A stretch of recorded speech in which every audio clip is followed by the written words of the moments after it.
compartilhando. Que Deus te abençoe e Deus te guarde.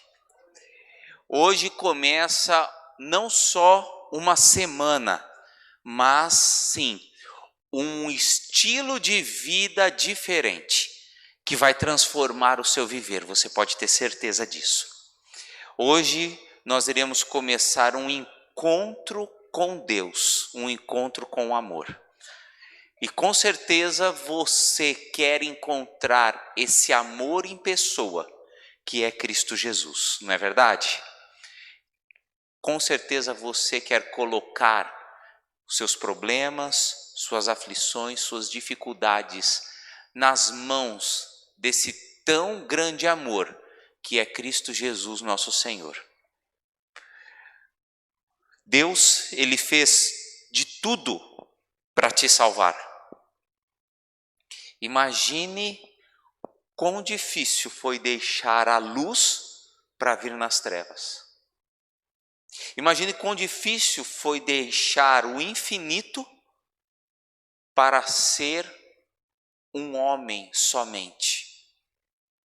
Mas Deus, Ele não sentiu dificuldades nenhuma, porque o amor dele por você foi maior. Isso você pode ter certeza.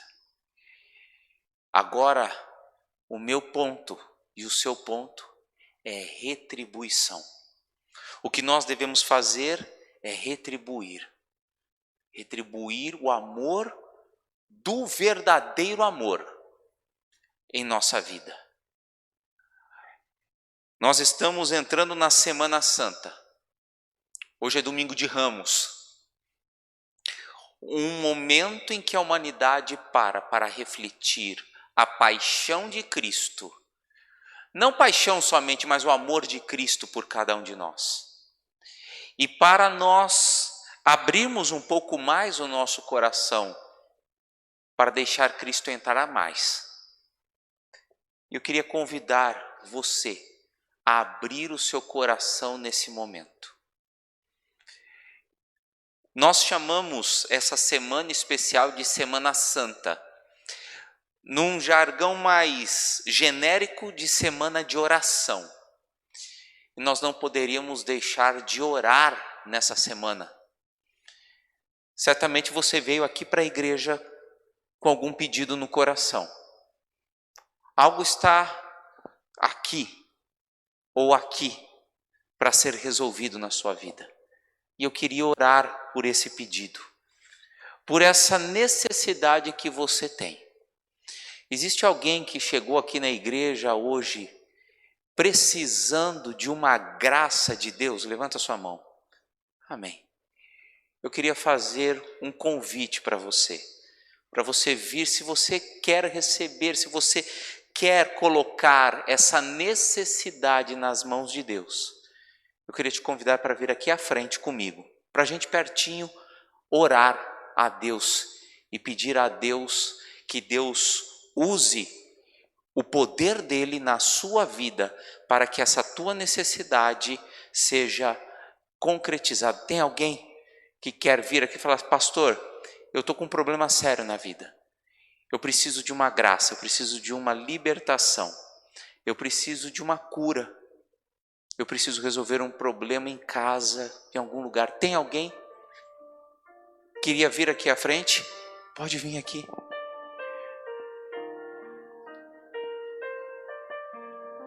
Pode vir aqui na frente comigo. Que bom que você veio aqui na frente. Você não está vindo porque o pastor está te chamando. Você está vindo porque a graça de Deus está em você. E você confia, é o andar da fé. A fé é movimento. Você pode ter certeza disso. Vem com o teu pedido no coração, que Deus vai te atender.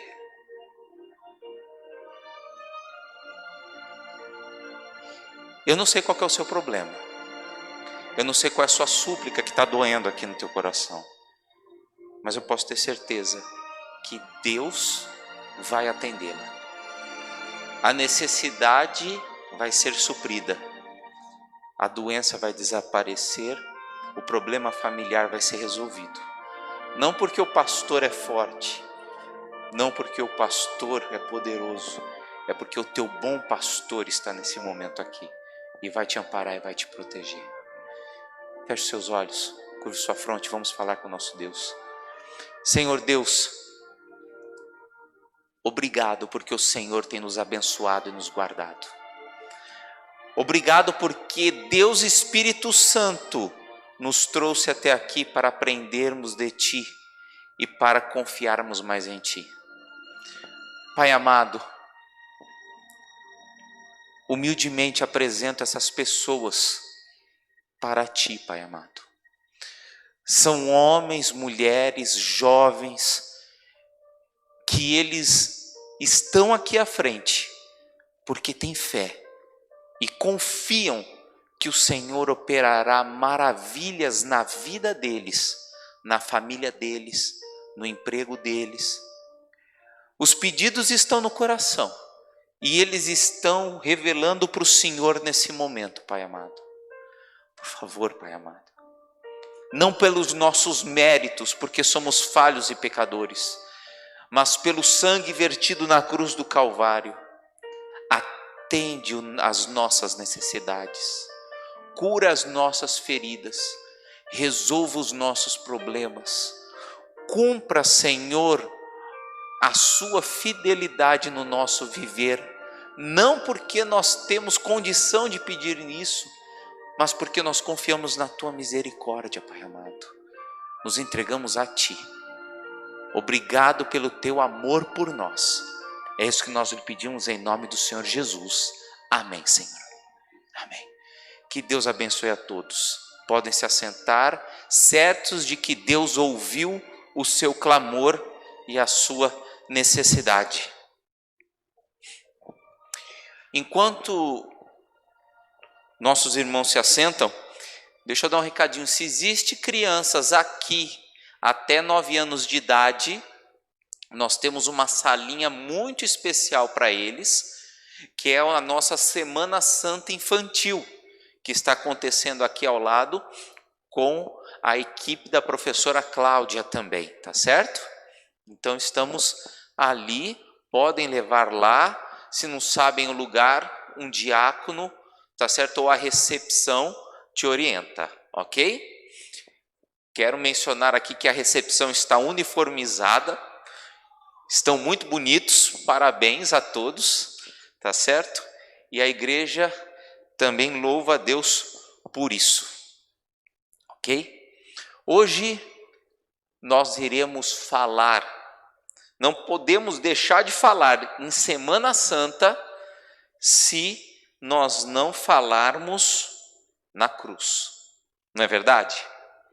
O Rogério já deu, de acordo com a fala totalmente jovem dele, né? Um spoiler, é isso mesmo, né, Rogério? Spoiler. E nesse momento gostaria de compartilhar o primeiro verso bíblico com vocês. O primeiro verso bíblico está em 1 Coríntios, capítulo 1, versículo 18. Abra sua Bíblia. Primeira carta aos Coríntios, capítulo 1, versículo 18. Amém? Misericórdia. Vamos esperar um pouquinho então mais. Esse é o texto base para a leitura de hoje. Primeira carta aos Coríntios, capítulo 1, versículo 18.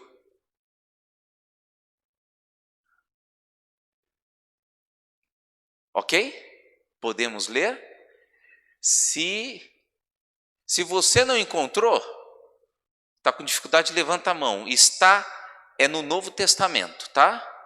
Novo Testamento, todo mundo encontrou aí? Vamos ler. Certamente a palavra da cruz é loucura para os que se perdem, mas para nós, que somos salvos, é poder de Deus. Para por aí. Cruz. A cruz de Cristo, sociologicamente falando, ela é um ponto que gera até pensamentos de dicotomia. Como pode algo que dói, algo que humilha, algo sofredor, ser algo glorificador? São coisas totalmente diferentes, opostos. Não dá para você, em sã consciência, falar que algo que gera sofrimento gera bondade, que algo que gera dor gera prazer, a não ser que exista distúrbios. Por isso que é loucura, Paulo fala, a cruz. Na sociedade que eu e você existimos, você amar a cruz, mais do que amar a cruz, amar o significado da cruz hoje é loucura.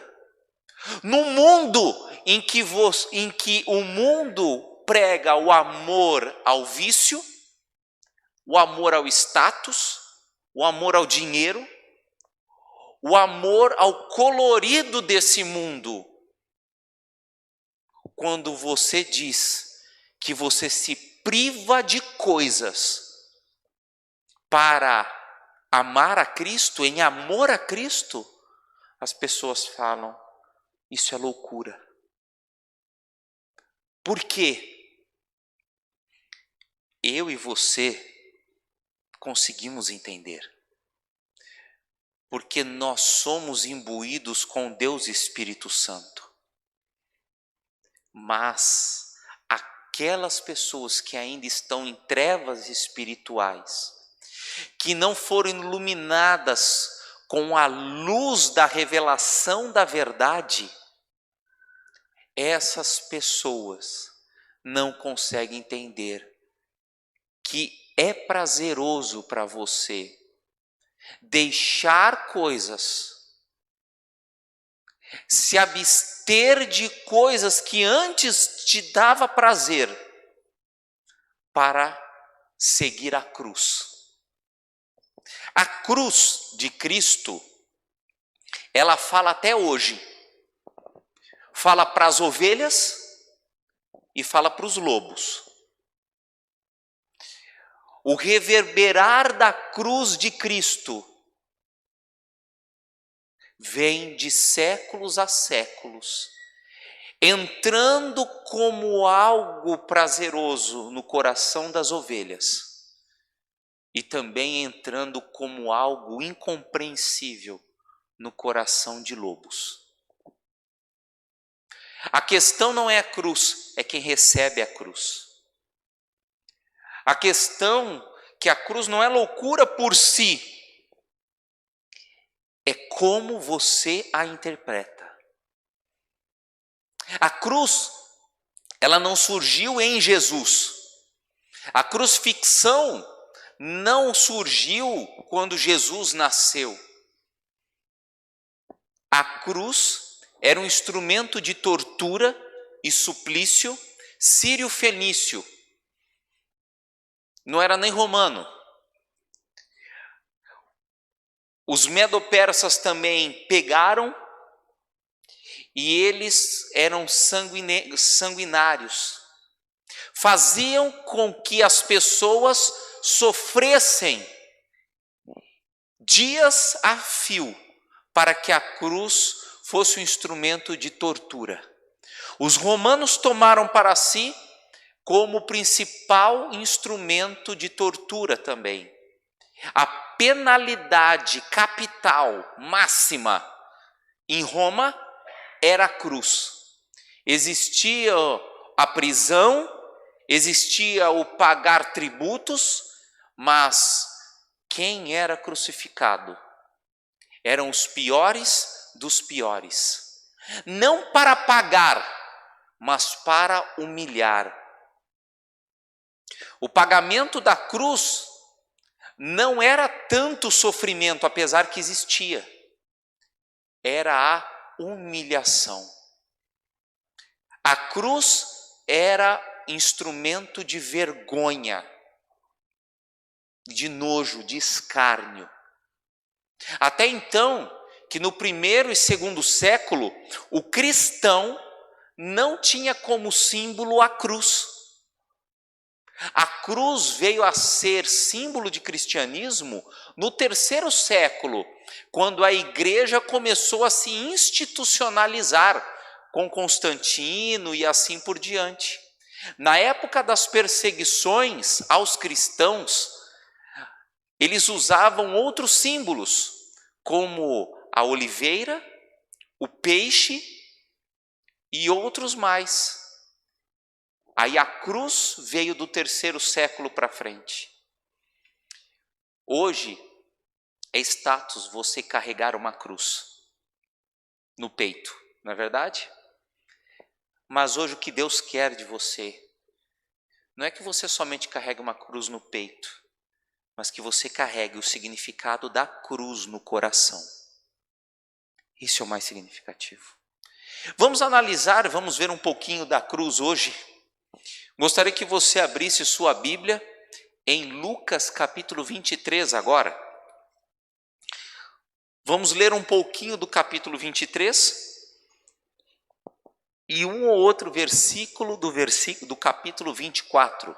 Evangelho de Lucas, capítulo 23. Lucas é o terceiro evangelho do Novo Testamento, o terceiro livro do Novo Testamento. Novo Testamento, livro de Lucas, capítulo 23, Mateus, Marcos e Lucas. Encontramos? Vamos começar a ler, nós vamos ler versículos saltados, tá? Nós vamos saltando os versículos. Versículo 11 primeiro. Lucas 23, 11.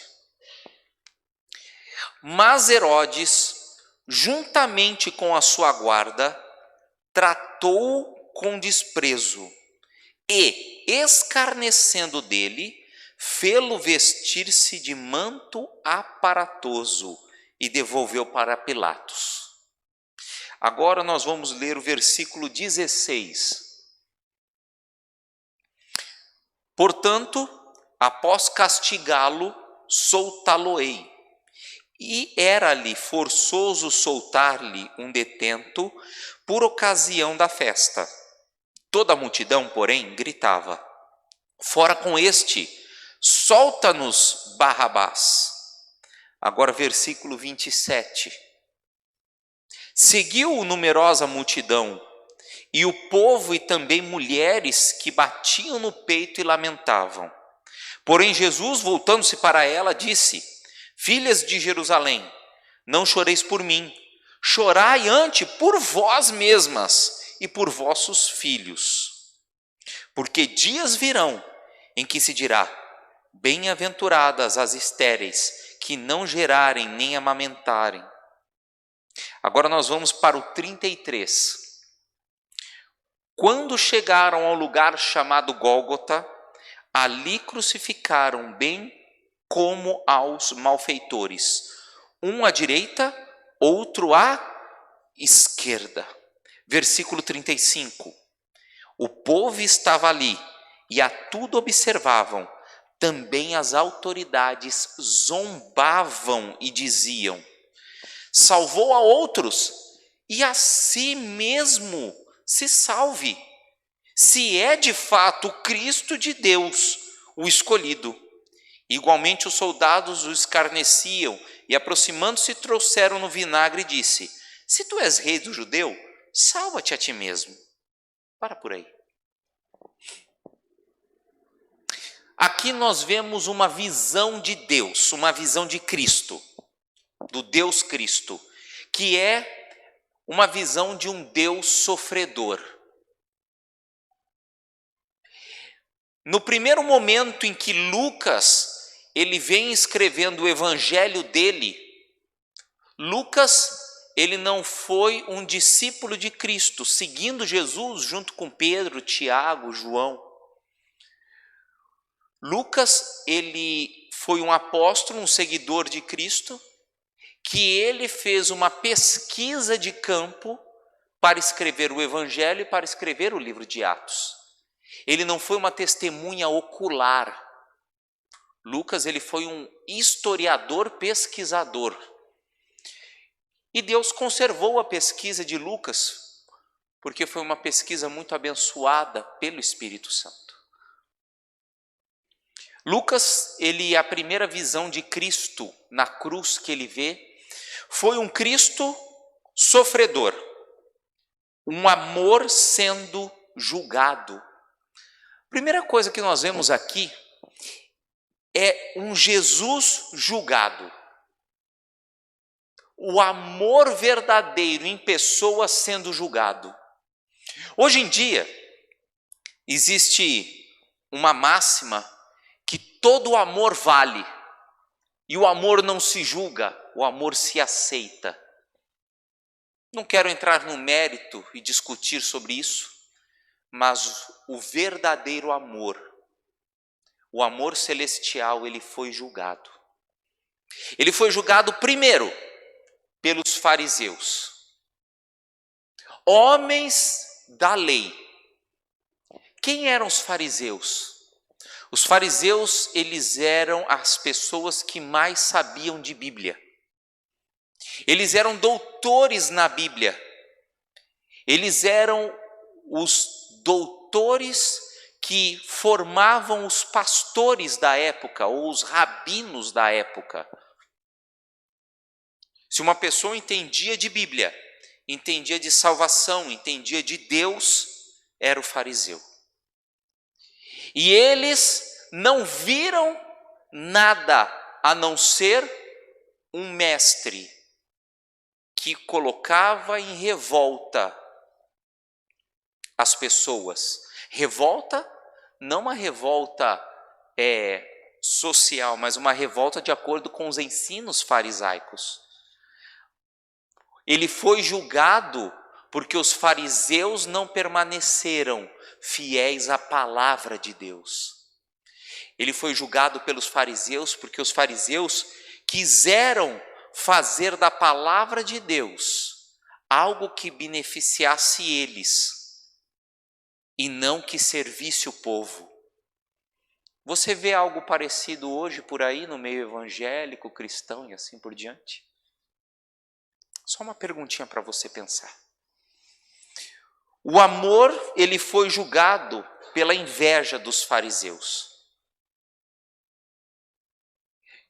Eles queriam ser o centro da atenção. Mas, na verdade, as palavras doces, amáveis de Cristo Jesus faziam com que o povo seguia eles. Porque Jesus era o Deus servidor e não um homem tentando ser Deus como o fariseu era. Inversão de papéis. Deus, ele foi julgado pelo orgulho também. O orgulho dos sacerdotes, o orgulho de Herodes, o orgulho de Pilatos, Anás e Caifás, líderes judiciais do sistema jurídico dos judeus. Eles julgaram Jesus, eles condenaram Jesus pelo orgulho deles. Onde já se viu as pessoas seguir os ensinamentos desse homem mais do que nosso? Onde já se viu esse nazareno saber mais da minha vida do que eu mesmo? Hoje em dia não é parecido com isso? Pessoas trocam o verdadeiro amor pelo orgulho de ser algo ou de ser alguém no mundo. Trocam o verdadeiro amor pelo dinheiro, pelo orgulho, pelo status, pela fama, por tudo isso. O amor, ele foi julgado também pelo que nós vimos, pelo povo, pela ignorância do povo. A ignorância julga o amor errado. O amor com A maiúsculo, que é Jesus. Existe uma frase que diz assim: a voz do povo é a voz de quem? Do diabo. Não é? Não é essa frase certa, sim? Se a voz do povo é a voz de Deus, por que o povo mandou crucificar Jesus e soltar Barrabás?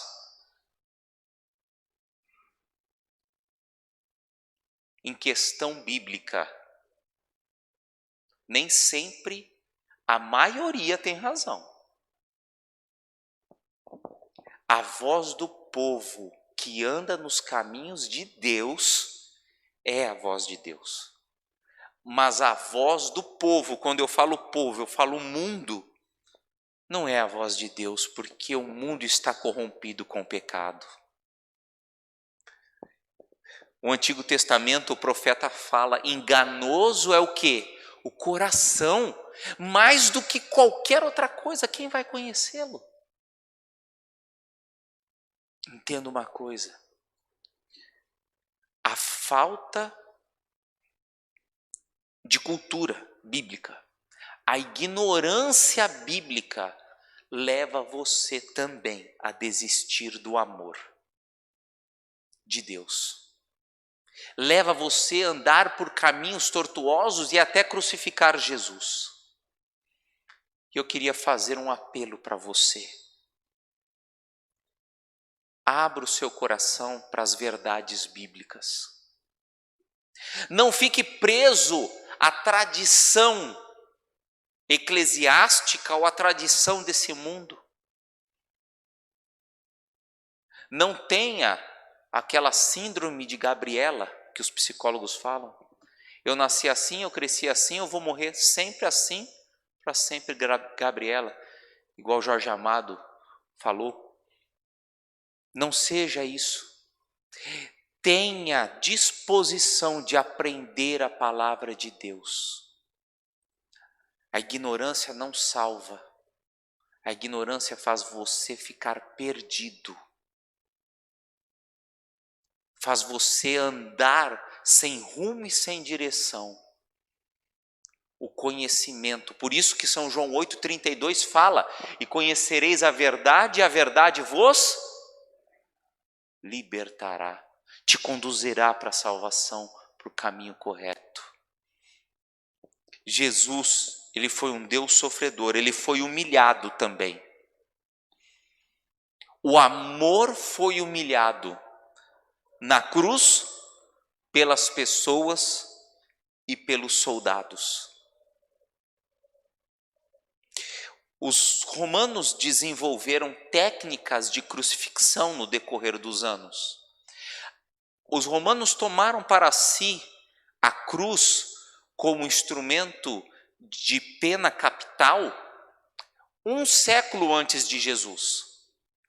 Então, quando Jesus foi crucificado, já tinha 1 século de aprimoramento das técnicas da cruz. Eles sabiam o local certo de colocar, de cravar os pregos nos pulsos e nos pés, para que a pessoa não morresse de esgotamento sanguíneo, mas sim que a pessoa morresse de dor, de sofrimento. Então, o objetivo principal da cruz não era matar rápido, era matar lentamente, para que ele, o crucificado, fosse o quê? Humilhado. Só para você ter uma ideia, que a cruz era para a humilhação mesmo, o crucificado era crucificado nu. A pessoa que era sentenciada à cruz era crucificado nu.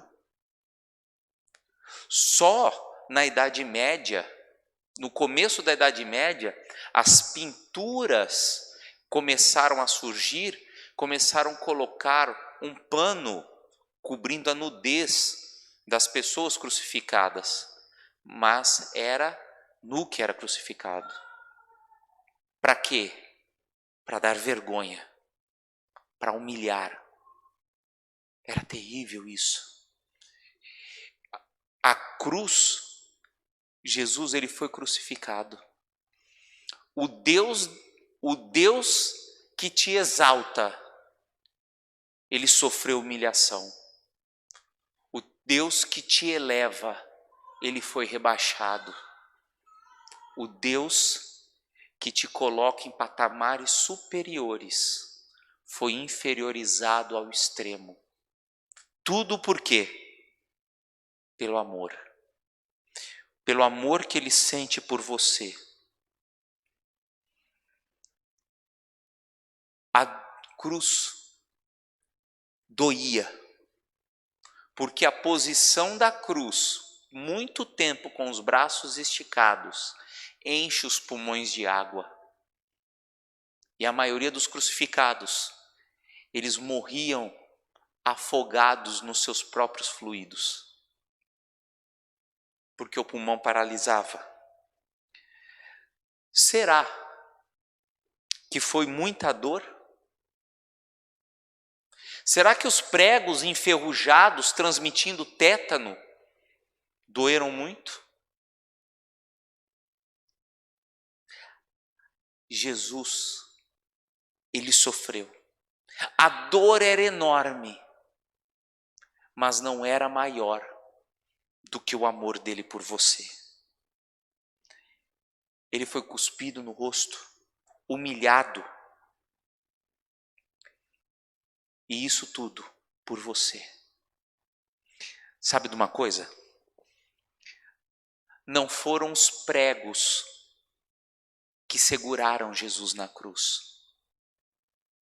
Não foram os soldados que seguraram Jesus na cruz. Ou você acha que teu Deus é tão fraquinho que 3 pregos conseguiriam segurá-lo na cruz? Ou você acha que teu Deus é tão fraco que 4, 5 soldados romanos conseguiriam amarrá-lo na cruz? Você acha que foi isso que segurou Jesus na cruz?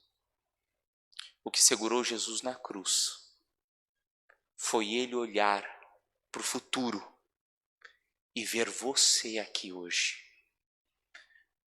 Foi o amor que ele sente por você que segurou ele na cruz. Foi olhar para você e dizer assim: ele está com o coração aberto. Ela está ouvindo a mensagem. E de agora, e ele precisa, e ela precisa de mim para salvar, para ser salvo. Deus, ele olhou para você quando os pregos estavam rasgando a carne dele. E ele falou: eu não posso desistir, porque você precisa de mim para eu te salvar. O sangue vertido na cruz tinha um nome, e era o seu. Porque ele fez tudo isso só por você. Por mais ninguém. Era só por você. Aceite Jesus. Jesus, ele foi humilhado. Jesus, ele foi morto. Se você continuar lendo, Lucas 23, versículo 44, diz o seguinte: era quase a hora sexta, e escurecendo-se o sol, houve trevas sobre toda a terra, até a hora 9. Rasgou-se-lhe pelo meio o véu do santuário. Então Jesus clamou em alta voz: Pai, nas tuas mãos entrego o meu espírito. E dito isso, expirou. Vendo o centurião o que tinha acontecido, deu glória a Deus, dizendo: verdadeiramente, este homem era justo. A história diz que este centurião se converteu e foi um grande pregador do evangelho. Mas o que eu quero ressaltar aqui é que a natureza escondeu o seu rosto quando Jesus morreu. Tamanha indignação por crucificarem o doador da vida, por matarem a vida. Não é que a natureza matou o Cristo. Deus não morre. Bem diferente do que Nietzsche pregava, que Deus está morto. Deus vive, mas Deus escolheu morrer. Não porque ele não era forte, não porque ele não era divino, mas porque o amor dele é maior do que tudo. O amor que ele sente por você é maior do que tudo. A natureza tampou seu rosto, trazendo trevas, porque ela sentia vergonha de crucificar o seu Salvador. Os anjos pararam extasiados, porque o seu Criador descansou. Deus Pai olhou atônito a crueldade da sua criatura em relação ao seu filho. Mas Deus passaria por toda a cruz e toda a morte novamente, se precisasse salvar você de novo. Porque o amor dele é maior do que tudo. Deus, ele realizaria a missão dele por completo novamente, por você, se você precisasse. Ele te ama mais do que tudo. Jesus, ele quebrou todas as barreiras para te salvar, incluindo a barreira da morte.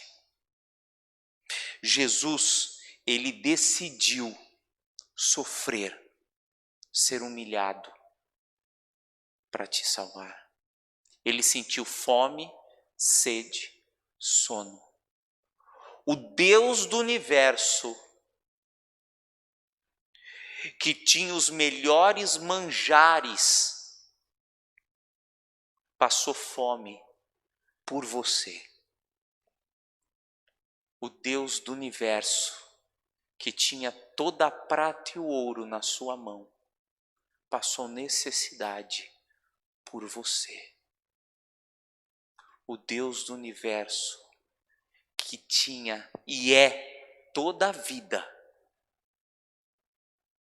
morreu para que você tenha vida e vida em abundância. Ele descansou na sepultura para você um dia descansar debaixo da árvore da vida na Canaã celestial. Ele sofreu a morte para você não passar por esse sofrimento de morte eterna. E eu te pergunto, qual é a tua resposta em tamanho amor?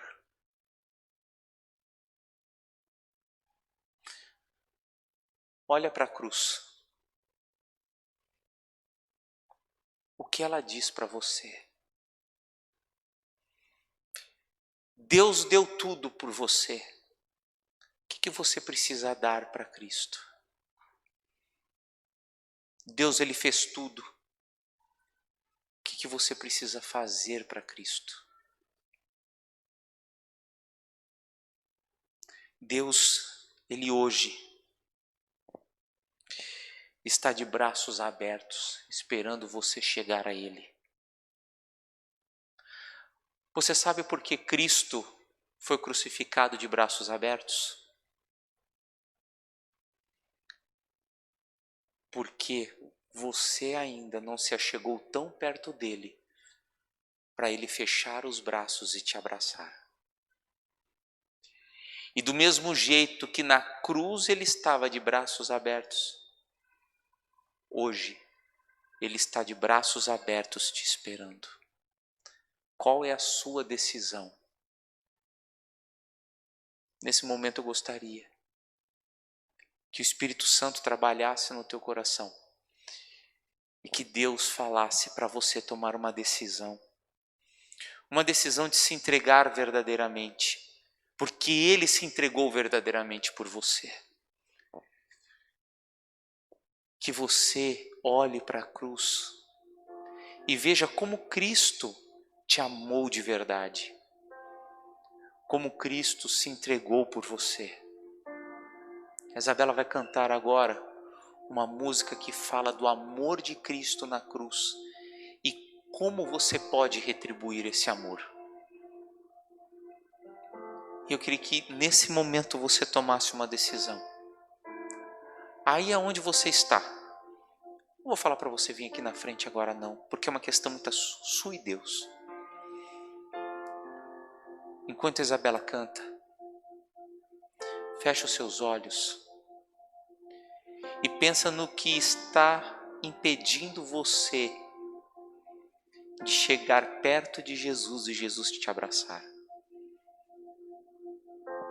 O que está te impedindo de você se colocar aos pés da cruz e depositar tudo que você é aos pés da cruz para Cristo te abençoar mais e mais. Se você quer entregar sua vida a Deus nesse momento, se você quer falar assim: Senhor, obrigado porque o Senhor morreu na cruz para me salvar, mas Senhor, eu preciso tomar uma decisão, eu preciso retornar aos teus braços. Eu andei pelos caminhos escuros dessa vida e agora eu quero ir para a luz do teu abraço, para a luz do teu amor. Eu queria que você abaixasse a sua cabeça enquanto a Isabela canta e conversasse com Deus, falando: Senhor, eu preciso de Ti para resolver minha vida, resolver a minha salvação. E eu quero que a cruz faça mais sentido na minha vida nesse momento. Eu estarei orando por você também. Estarei orando pela tua decisão e pela tua entrega também. Vamos ouvir a música e ore a Deus. Ore ao seu Pai, abre o seu coração a Ele. Hoje é o dia, hoje é o tempo de você vir para perto de Cristo Jesus, de você se entregar a Cristo Jesus, de você dizer: Senhor, é o que eu mais quero, que a cruz, o amor de Deus, seja a razão da sua vida a cada momento, hoje e para todo sempre. Amanhã, 8 horas, eu espero você aqui. Que Deus te abençoe e te guarde. Vamos colocar em pé para nós orarmos ao nosso Deus. Oremos. Senhor Deus, muito obrigado, porque o Senhor sofreu, foi humilhado e morreu na cruz para nos salvar. Obrigado porque este instrumento de tortura para cada um de nós é um instrumento de vitória e de salvação em Cristo. Senhor, visite os nossos corações.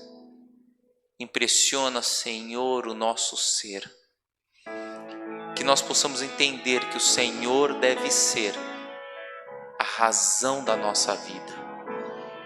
E, Senhor, que nós não possamos olhar para o mundo, olhar para trás, olhar para lugar nenhum, a não ser olhar para o Senhor. Vá conosco para o nosso lar. Que o nosso lar tenha Cristo Jesus hoje e sempre. Que a nossa vida resplandeça Cristo Jesus. abençoa-nos, usa-nos, unja-nos e proteja-nos. É isso que nós lhe pedimos em nome de Jesus. Amém.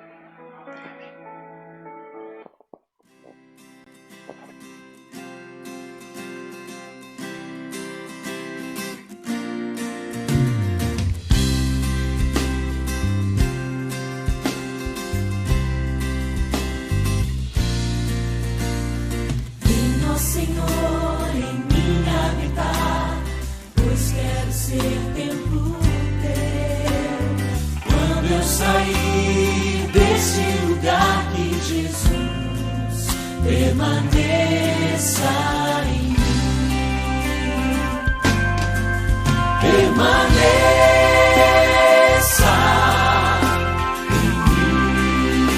em mim. Permaneça.